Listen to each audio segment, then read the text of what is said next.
So I'm thrilled to have Matt Brown from Xanadu Mines here with us today. Matt is an exploration geologist with over 20 years experience in exploration across Australia and Asia.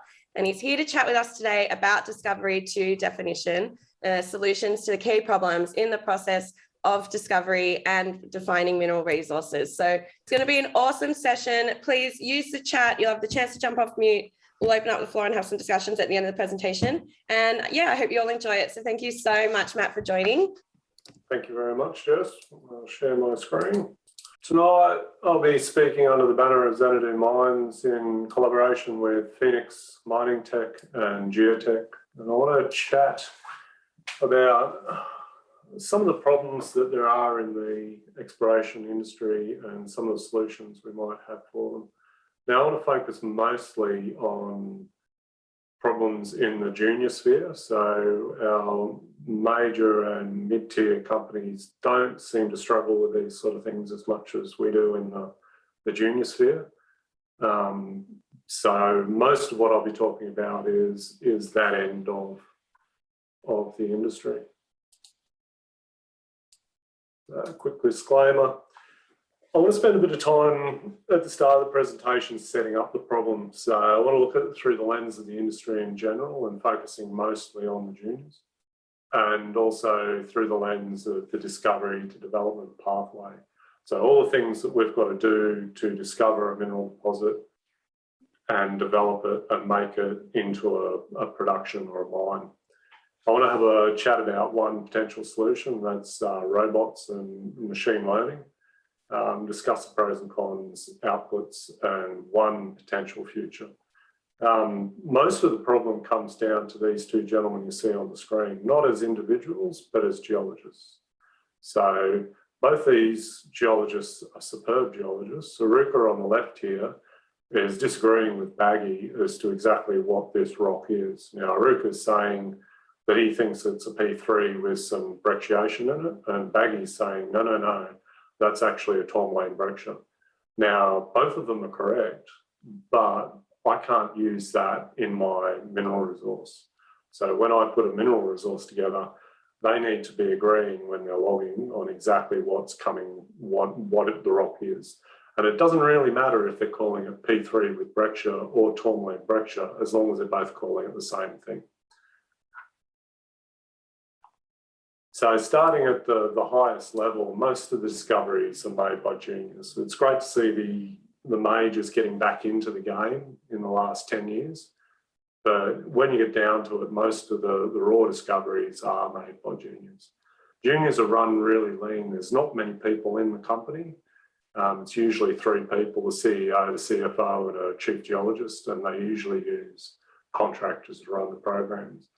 They're not resourced as well as the majors. So they don't have the big core sheds, they don't have the senior geologist in the core shed, essentially managing the process, QA/QCing everything and making sure everything is tickety-boo. Executives are very, very focused in juniors on what investors want. Their job is essentially to raise enough money so that they can advance their projects.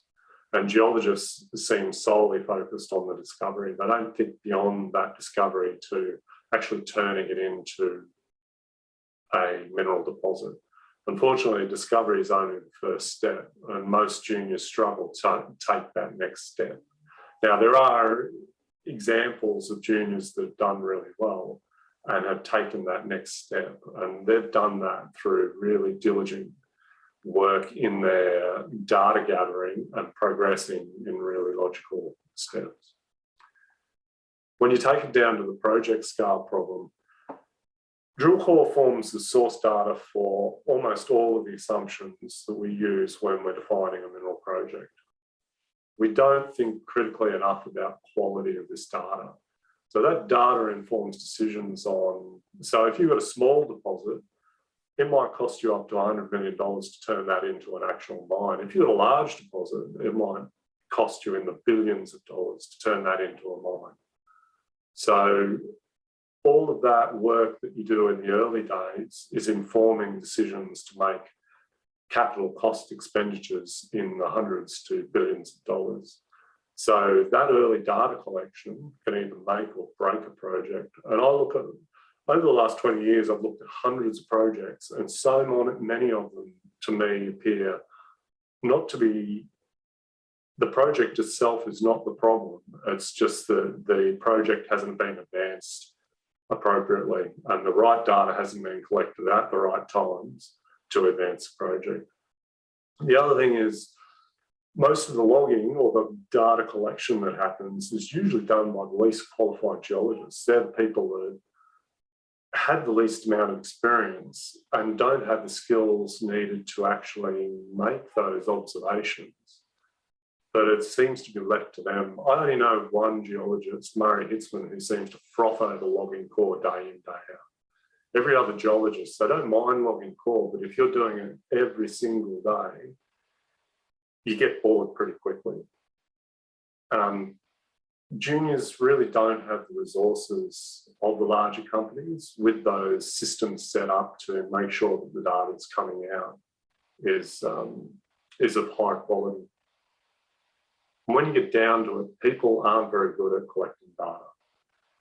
There's so much variability between people in collecting data, and even a single person. We've all experienced this. You're full of vim and vigor first thing in the morning, and then you go and have lunch, and then you have that low in the afternoon. And I know when I'm in the field, my notes in the afternoons are crap compared to those in the morning, and you just know your concentration's gone. We're really not very good at collecting data. And I don't believe geos should be highly trained data collectors. I think we should be interpreting data, and we should have robots collecting the data, and we take that data and actually use it. In the end, as Cam said, our robot overlords are coming, and we may as well concede now. We should embrace this sort of technology as soon as possible and try and remove as much variability from their data collection as possible. So everyone should have seen a chart like this. It's called the Lassonde curve. It's named after Pierre Lassonde, who was the first person to present the enterprise in this way. It's essentially the value proposition in the exploration industry. And the whole idea is moving through time, through the stages from exploration to production, the value accretion that occurs. And the idea for most junior explorers is to make a discovery, have your share price go up by 10x, and then sell it off to a mining company. But that's not the way it happens. It happens like this sometimes, but most of the time it doesn't happen like that. And I can't actually believe that it's the project's problem.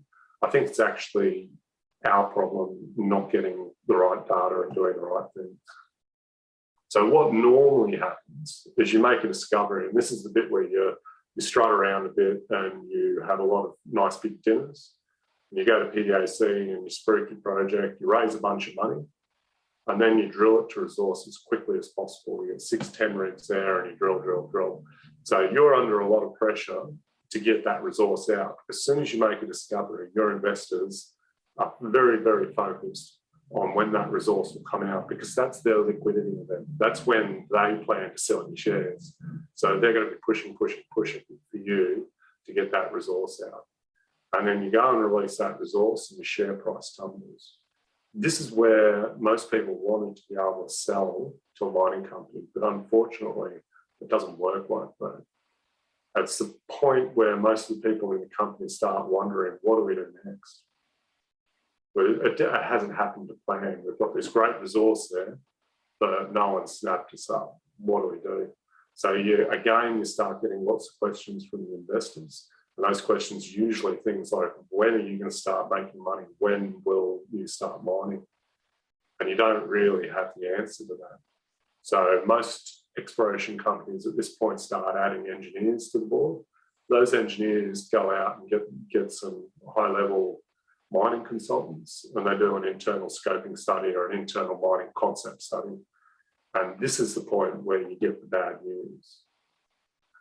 Now that bad news usually comes with a bunch of big words. So all the words in the sky here, most of us will understand what these mean.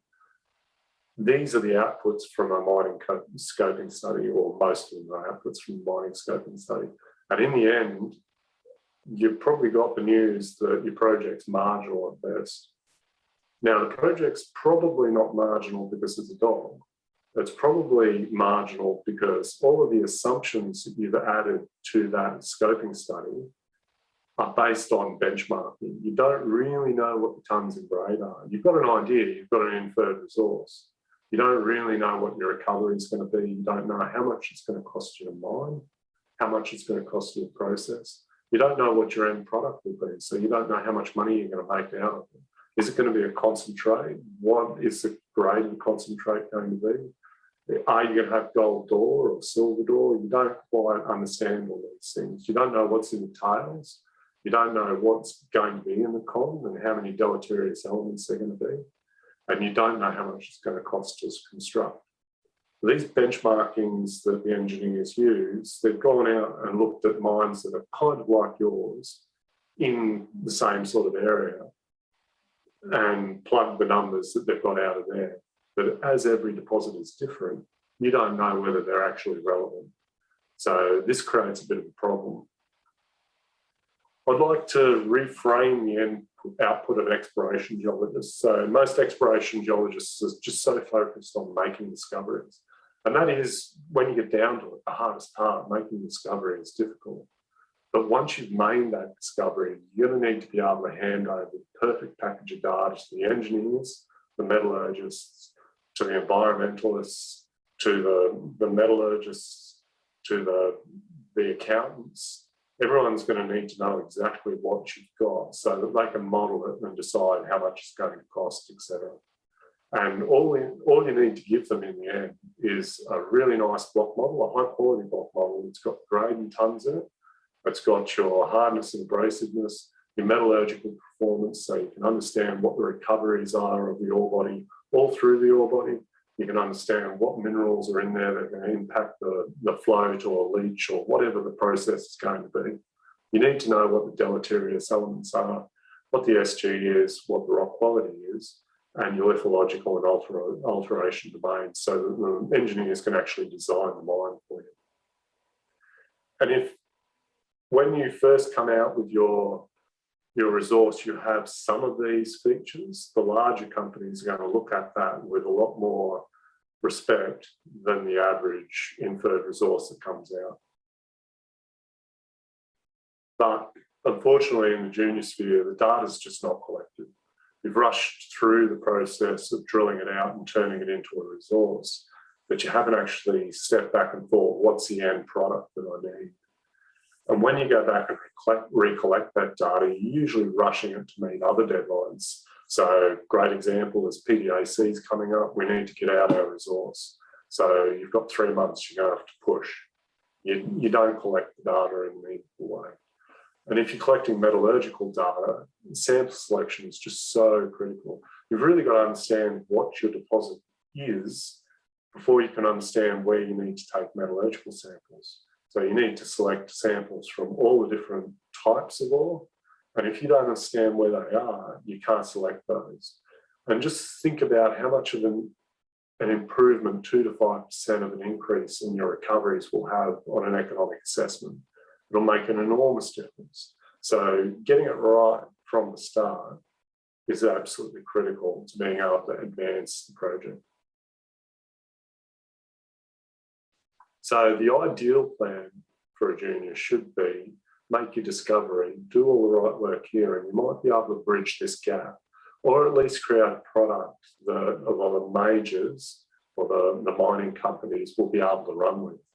Because most of, in my experience, the reasons that mining companies don't purchase these projects is that the resource is crap. Other reasons are other headwinds like jurisdiction and things like this. But if you don't have any control over your jurisdiction, you don't have any control over politics, you don't have any control over the market. But all you can control is what you do in your resource. So if you do the right work, you've got a much, much better chance. So just looking at some examples, here's a cross-section through a deposit that I've been working on. I'd like you to quickly create some geological domains for me. Now, looking at the lithologies, there's 27 lithologies. When I first came to the project, there was 175 lithologies in this project. 175 rock types. How's that possible in one project? It's only 60 square kilometres. It's amazing. And so we grouped those lithologies and then did a complete relog, and we still ended up with 27 rock types. And the big problem for me is this brown rock type you see here is actually 3 different rock types, and they're critical rock types. Everything else can be grouped into 2 different rock types. But this brown one here is a critical one and needs to be split out into a pre-mineral, a mineral, and a post-mineral intrusive. But in the logging, it hasn't been done like that. And you ask yourself, how does that happen? Well, 18 different geologists have logged on here. And so you've got 18 different opinions as to what rock is what, which causes a lot of problems. So geologists are a bit like cats, and not in the way that they yell outside your window in the middle of the night and wee on your back door. They're more, they just have their own opinions, and they believe their own opinions and their own ideas. There's an old joke, you give 6 geologists 1 rock and you get 10 rock types back. Everyone believes that they're right and everyone else is wrong. And geos particularly are quite strong in their opinions. So the problem is that unless you are really rigorous in how you log, it doesn't matter how good your rock board is, you need someone in that core shed that is standing over everyone and making sure every day that rock A is being called rock A, and rock B is being called rock B, and rock C is being called rock C. And we've all worked in mines where that happens, and there is usually a grizzled old geologist that is working out of the core shed day in, day out, is making sure that everyone's doing exactly the right thing. But juniors are rarely resourced well enough to be able to have that sort of person in their core shed. So you put your geology together, but unfortunately, it doesn't match the resource, and you can't tie it together well enough. And if your estimation and your geology aren't linked, you end up falling back on grade domains and arbitrary cutoffs for your optimizations and whatnot. So your estimation ends up being suboptimal. And because there is no link between the geology and the estimation, the resource geologist has no confidence in it. And so that resource geologist has got to use the lowest estimation category, which is inferred. So you can't use that information in a scoping study. You've got to go back and re-drill it. And that's a problem. So if you can plan well enough, collect the right data, and drill well enough, your first resource can come out with enough indicated to actually put it into a scoping study and advance the project quickly. So other problems that I see all the time is metallurgy. Metallurgy is a really big one. I don't know how many times I've looked at projects where metallurgy has just been selected on grade alone. The last one I looked at had metallurgical samples that were sent off for flotation that were mostly oxide, and they didn't realise that. So they'd sampled from surface to the end of hole, taken composite samples all the way, and sent it off for a float sample, but they hadn't separated out sulfide versus oxide. But that's a real problem, because that metallurgy in the end is just a total waste of time. Other things where you see is you're not taking into account weathering profiles, steep structural deposits with deep weathering profiles in the min zone. So if you don't understand what mineralogy you've got, you might have an assay saying copper, but is an oxide or a sulfide. This is a real problem, and you need to understand that. Redrilling for metallurgy, it just blows my brain. It's so frustrating. Or RQD, taking large chunks of your exploration budget to redrill rock you've already drilled.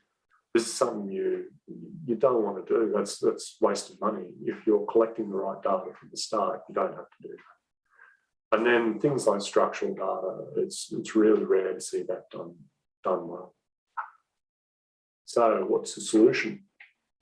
One solution is to use a robot to scan the core, get imagery, XRF, shortwave infrared, and laser profiling. There's a whole bunch of other tools that you can put onto these, and then build machine learning models to actually log that. So you're removing the variability that humans create, and hopefully taking consistent data all the way. And in the end, it doesn't matter if it's just calling it rock A, as long as rock A is rock A everywhere in the deposit, and you can link it together. The problem I've come across in the last 5 years with this is everyone says it's not there yet. They say that it's too hard, the models are too complex. They say that you can't deal with the data sizes. You are dealing with a lot of data, and it becomes quite problematical. Things like, I've got an exploration site in the middle of the Gobi. In fact, the photo in the background here is taken from my front doorstep. And I've got a 1 megabyte switch, but we can still do this if you plan it out right. And most people are saying they're going to wait for it to plug and play and be cheap before they're going to adapt it or adopt it. So I'd like you to meet the robot that we're using. So Xanadu and Geotech are collaborating on this particular project. They've built this tool here, and we're trialling it and essentially building all of the ML models with Geotech to be able to do all the logging. We have 2 of them at Hamuktai. So this is the old rec room in the Ivanhoe camp, or it was the Ivanhoe camp, it's now the Xanadu camp. And we have 2 box scans churning out about 2,000 metres of core a week. We have about 200 kilometres of core to do, and we're probably about a quarter of the way through that core at the moment. So what does the box output? So the raw outputs from the box scan are high resolution imagery, so micron scale almost photography. You get MagSAS, you get XRF geochemistry. We've got a terra spec on it as well. We're working in the porphyry space, so these are particularly useful. And then one data set that I didn't realise you could get is laser profile data. It's essentially like a topographic map of the core at micron scale. It's absolutely incredible.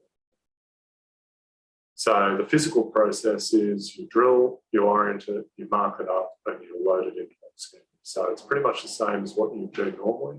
Once the core's been scanned, you then go and cut it and sample it and send it away for assays like you would normally. And then once the core's been loaded into the Boxscan, the Boxscan takes an area scan of the core, which is essentially just a photograph of that tray. You tell the Boxscan where the start and the finish is on that tray, and then it goes and does depth registration. It reads all the meter marks off the core trays. So it actually recognises these meter marks and can digitise them for you. It reads the core blocks. So it reads all the froms and twos and the core recovery off the core blocks. It IDs any empty spots in the core tray. It then identifies any core loss and any rubble. It does RQD, so it selects out all the pieces that are greater than 10 centimetres and adds them up for you. It picks up the ORI lines. There's no ORI lines on this, but it will pick up the ORI lines and register those. And it also measures the number of ticks on the ORI line to tell you which way it's downhole and how many orientations lined up. And then it runs its scans. So it runs the line scan imagery, the laser profile, the XRF, the MagSAS, and the SWIR. So thinking about the hurdles, most people are saying it's not there yet, and it really isn't there. It's not plug and play. You're not going to be able to rent one of these or buy one of these, install it, and then just have it work like magic. It's still in development. The tech is mostly there, although the tech is continually advancing. So at the moment, Geotech are putting together a carousel system where you will be able to print out QR codes for each core box. You stick that to the core box, you load the core box into a carousel, and then it's automatically run through the scanner. So the tech is continually advancing. The big part of this, though, is you've got all this data, you're going to have to be able to turn it into something of use. And that's where the ML, the machine learning, really comes in. It was great to see Mark Forster give a really good talk on machine learning recently in GeoHub, where he went into lots of depth of how machine learning actually works, which is fantastic, but I don't have to talk about it because I've got no idea. The problems we face is if we don't step up in the junior sphere and actually start doing this, we're not going to see it for 20 odd years. All the majors that work on this tech, they've all got core scan and all the other big tools. They're all running their own machine learning, but they're not going to share that with us, and we're not going to be able to get access to those machine learning algorithms.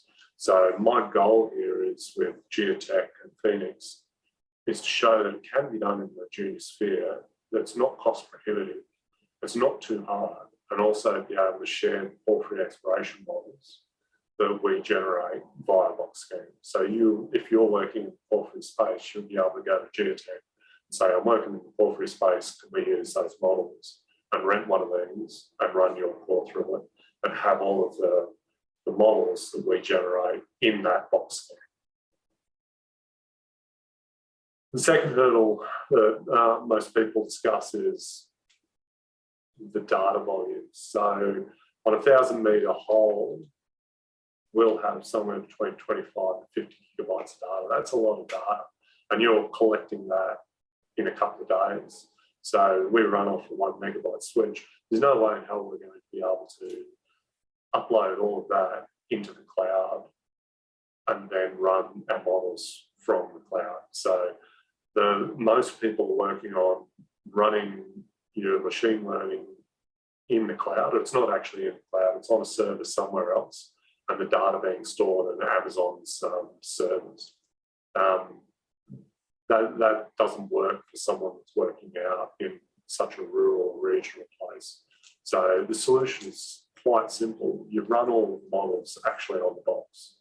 So the box scan itself has the models in it, and as you're scanning, it's running those models. And in the end, the raw outputs are those ML models that come out as a CSV table that's processed, that's formatted, ready for you to load into Leapfrog and work with immediately.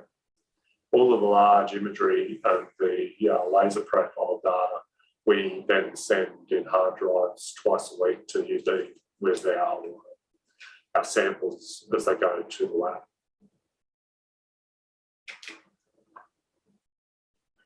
So the models are too complex. I spoke to 3 different groups trying to get machine learning models generated for our project, and all of them were struggling with it. They said it was really difficult.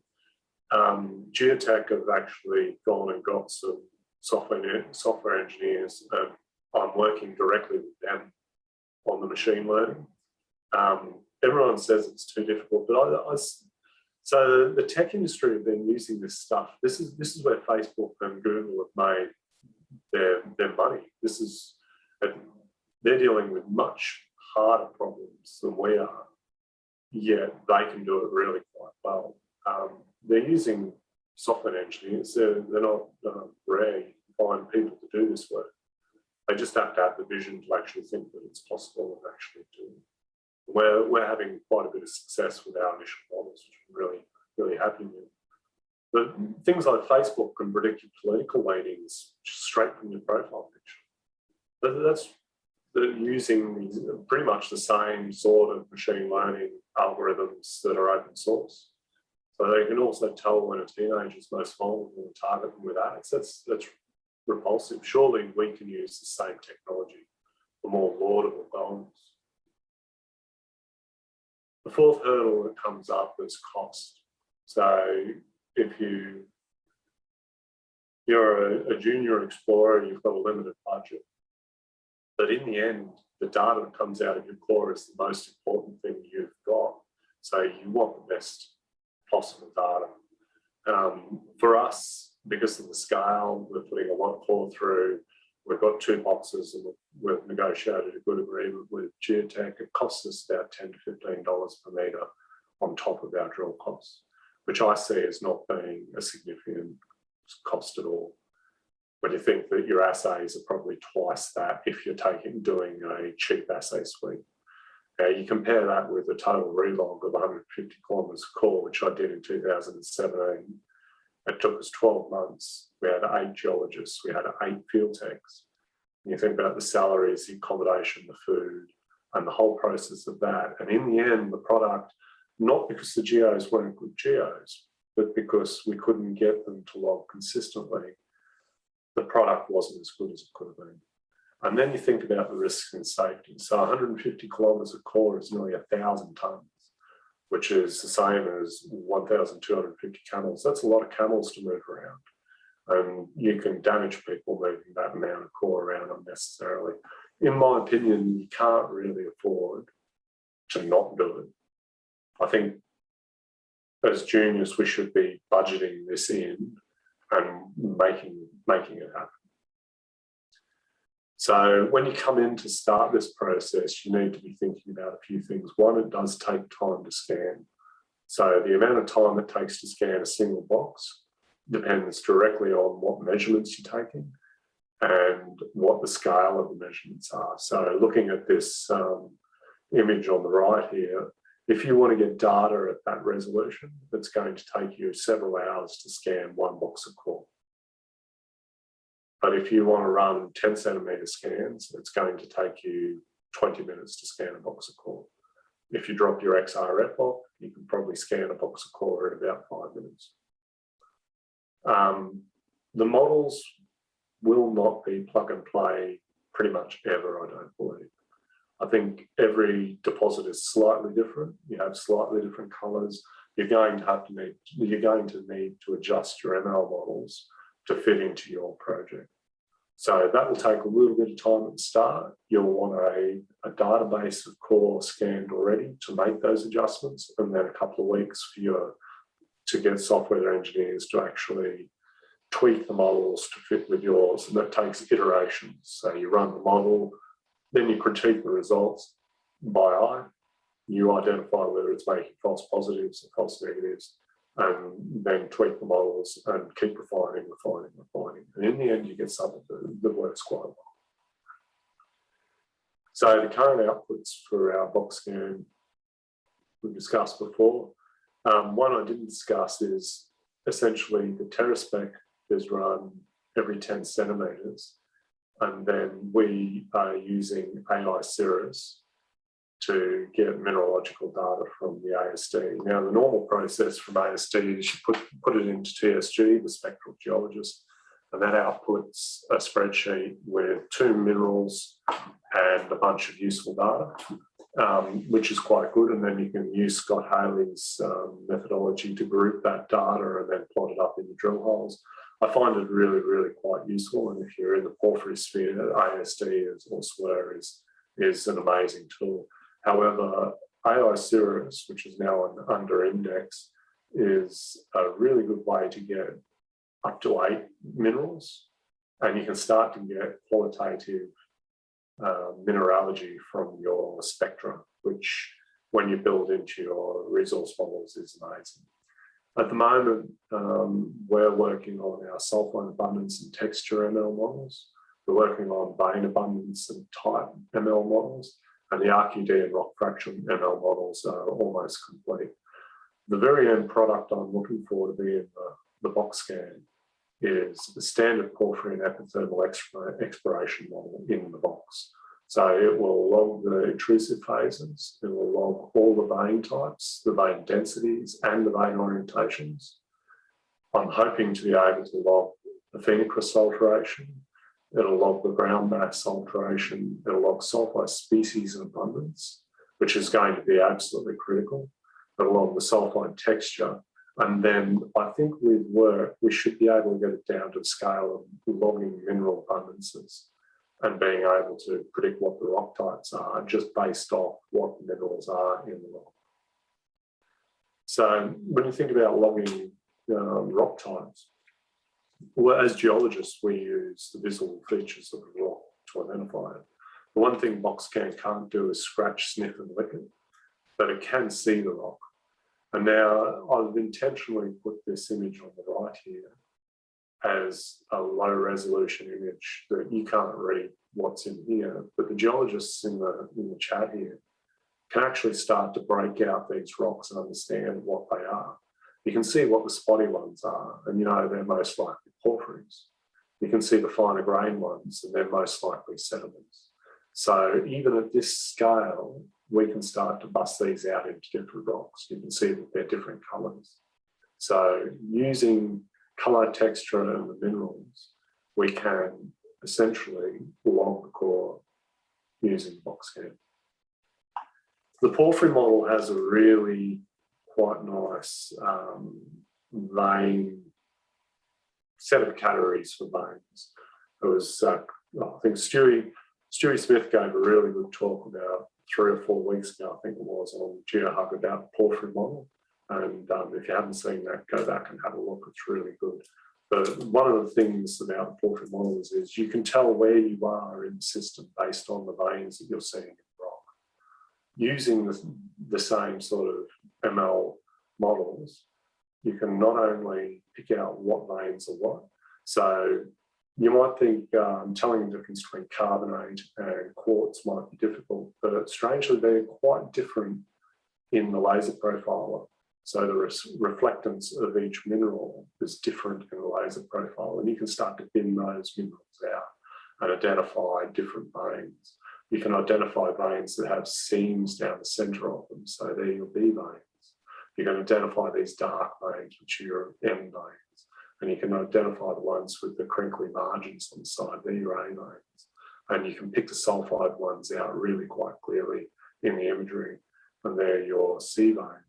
So all of these can be logged. You can get not only the number of veins, but the spacing of the veins and also the orientation of veins, which is going to be really, really great. Sulfide mineralogy is another one that excites me a great deal. So if you look at these 2 images, just have a guess at what the percentage of black mineral in each of those are. You might be surprised that they're actually the same.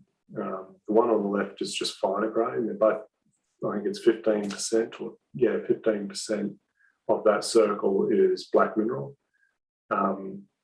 If that was sulfide, the one on the left would perform quite differently in a mill to the one on the right, or in a processing plant to the one on the right. And the one on the left would look really different in IP to the one on the right.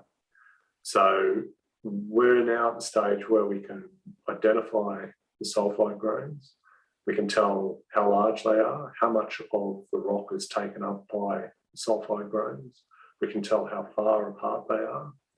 And we can use that to create ratios to tell us essentially how disseminated the sulfide is versus how veined it is. And my main objective here is to finally show the chargeability anomalies are not necessarily drill targets for exploration.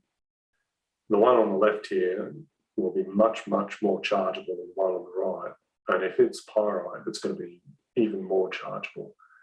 So being able to wind this back into your geophysics and make your geophysics a more iterative process where you might have an IP survey over a deposit you've got, you can then actually characterise the copper-bearing portion of that versus just the pyrite shell, and then start to make real decisions about what part of IP chargeability anomalies in the neighbourhood are actually good drill targets.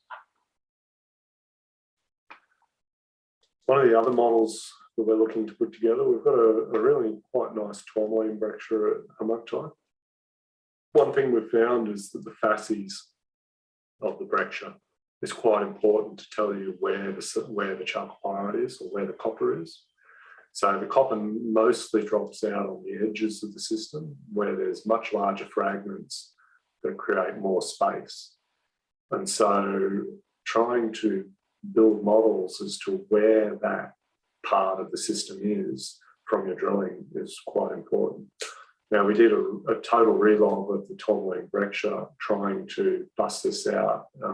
We logged fragment size, fragment shape, matrix versus fragment ratios. We logged all the minerals as percentages within the matrix. We logged the alteration, the features within the fragments. And there's still too much variability between loggers and even within one logger to be able to put that together into a real model. So I'm very much hoping that our Breccia ML models, once they come out, will be able to solve that problem for me. So this is the part I get most excited about the work. So the alteration in a porphyry system is really quite well understood. The standard model has a really beautiful geochemical model. That's probably one of the greatest gifts to exploration areas. If you're working in the porphyry space and you're using this model, you can tell really quickly whether you're drawing towards or away from the porphyry. And one of the simplest ways to do that is just using the wavelength of the white micropeak. So this tells you where you are in the system. So if you're systematically sampling down the hole and then reviewing that data in real time, you can tell where you are in the system.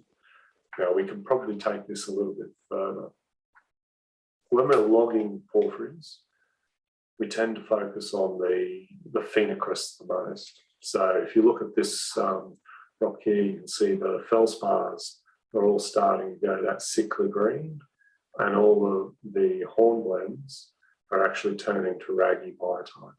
So as you're coming into the porphyry system, these Phenocrysts start to alter, and that's what you're watching the most.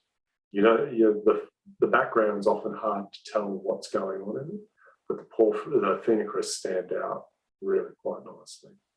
And so I'd like to essentially get Boxscan to identify the Phenocrysts, to map their locations, to bin them into mafic and felsic, and then systematically go down the hole and zap those Phenocrysts, storing that data into either the mafic or a felsic bin.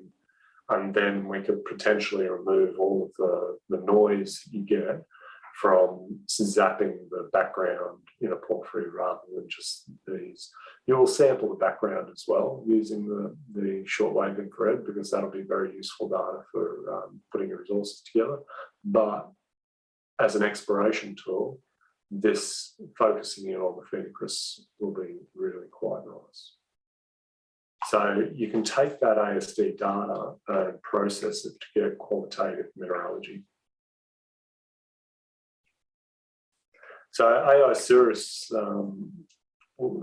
has generated a way to take your spectral data and then run it through essentially their own machine learning algorithms, which reference huge databases of spectra, and they can give you qualitative mineralogy. So a relative amount of biotite, a relative amount of chloride, a relative amount of sericite, et cetera, et cetera. And then you can take this data and actually build it into your geometallurgical models. So I've done this really quite roughly for Zara, which is a deposit we have at Hermonti. And you can see here the Montmorillonite is favouring specific rock units in the shallow area. And it's also running down a structure that runs down the side of the deposit here. Montmorillonite's a quite painful mineral in a processing plant. It causes a lot of trouble with sliming and overfrothing and causing all sorts of dramas. So if your engineers know where these minerals are, they can schedule the mining so that you can blend mineralisation from this part and this part and just keep your recoveries high. So sericite's another one that does the same thing. Causes lots of trouble when there's too much of it. And you can see it sitting here in this particular rock type. There's a hell of a lot of sericite. But the nice thing is the coal where most of the mineralisation is, there's not too much. And then biotite over here, which is more useful just for exploration. So when you get into the biotite, that's when you're heading into the potassic part of the system. And chlorite's fairly ubiquitous in these systems. So I'll be taking a lot of XRDs, so proper quantitative mineralogy to wind back into these to refine these sort of models. But this is the sort of thing you can be doing if you're running shortwave infrared. It's not difficult. You can run while you're drilling your first resource and have all of these worked into your initial or your maiden resource. Rock property data is another one where Boxscan is going to be really quite useful. In most companies, it's something that gets recorded but not really monitored or QA/QC skied really well. It's rarely of sufficient quality, and when the engineers and geotechs come in, they always want to re-drill some holes and re-log. But if you collect sufficient data, you might be able to avoid spending more money on re-drilling rock you've already drilled. Boxscan can collect really consistent and accurate RQD data, and this can be built in from the very start. There's aspects of RQ or rock properties that it can't quite do at the moment. You can't get point load data, obviously, from it. It is possible with some work to get the fracture roughness and the fracture minerals. So they're the other things that you usually record when you're logging RQD. And you can see some images here where the laser profile is actually able to image the surface of fractures, which is quite exciting. So from those properties, we'll be able to get fracture roughness. And then if you then zap those surfaces with the short-wave infrared, the ASD, you should be able to get the mineralogy as well. And this is not yet very advanced, but it's something that we're going to be working on. Okay, so I'm pretty certain that we should be able to build ML models for any particular deposit style. The porphyry model is particularly useful, extremely useful, but the other deposit styles don't have quite a robust one. And I think once we start actually applying this sort of technology to these deposits, multiple deposits around the world, we'll be able to build exploration models for VMSs and Carlin style gold and IOCGs. IOCGs are one that I've played with for 10 years and still confused by. And I think if we can get this sort of technology in and get really consistent data throughout some of these larger IOCGs, we might be able to actually put together some really good exploration models for IOCGs.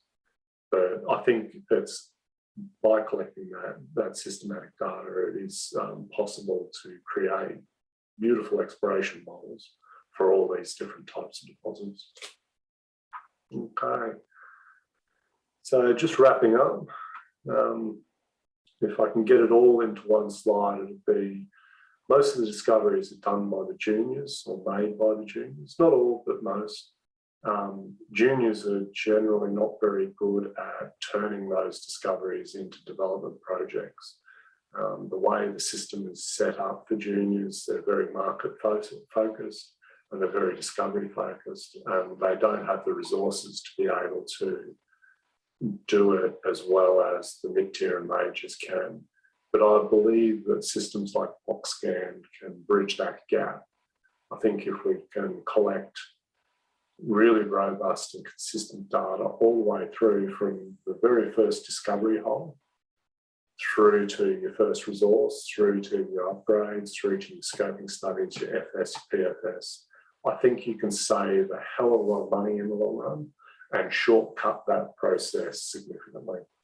I think the machine learning models can be tailored to any project.